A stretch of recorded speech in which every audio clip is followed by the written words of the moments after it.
But I need you to understand that at the end of the day, grace first. Great. You could have said full of truth and grace. Some of you like that better. I'm going to tell them. So you're going to tell them the truth? I am going to tell them the truth. But don't get it out of order, though. It says grace first.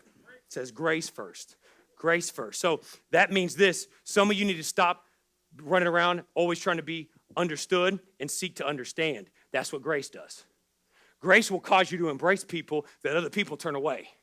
Grace will cause you to do things like die on the cross because you love somebody so much and get up on the third. Grace will cause you to do things that everybody else will call you crazy for. That's what grace does. But some of us want to manipulate our version of the story, and we like the truth better. Well, if you would stop doing some of the things that you do, then God could actually intersect and intercede in someone's life because you're willing to be full of grace and find out, why are you the way you are? Why did you make this decision? What happened in your life that caused you here? What am I going to do? I'm giving grace. I'm not even trying to give truth. Truth will come naturally through the grace that is extended.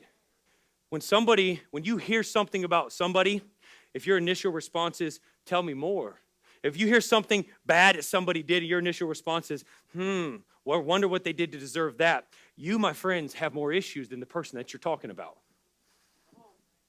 Because as a true Christ follower, when you hear something, you should stop and say, man, let me pray for them. Let me just reach out to them. When people were talking, I don't ask people for details.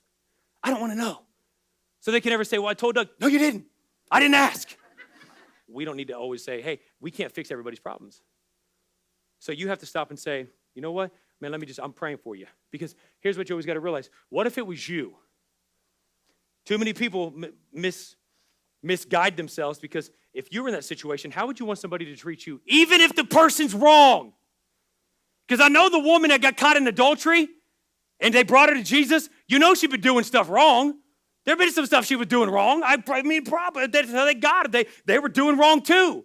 But they wanted to make her wrong seem so wrong that their wrong was a little bit more right. And so what happens, though, is that Jesus doesn't throw the stone at her because I believe in that moment he connected with her on a level that we can't even comprehend. Because that's what grace will do. Grace will cause you to embrace what other people will then shy away from. And if you don't learn to embrace it, when God says grace it, then it will enrage you. And you'll become mean and you'll mistreat people like some of you were mistreated when you were growing up in the church world. And it was all about rules and it was all about this and it was all about that. And now you sit here today and you're spewing out some of that anger and that hatred when the Word, being Jesus, reveals the Father. And if Jesus reveals the Father being God, then God must be a God of love.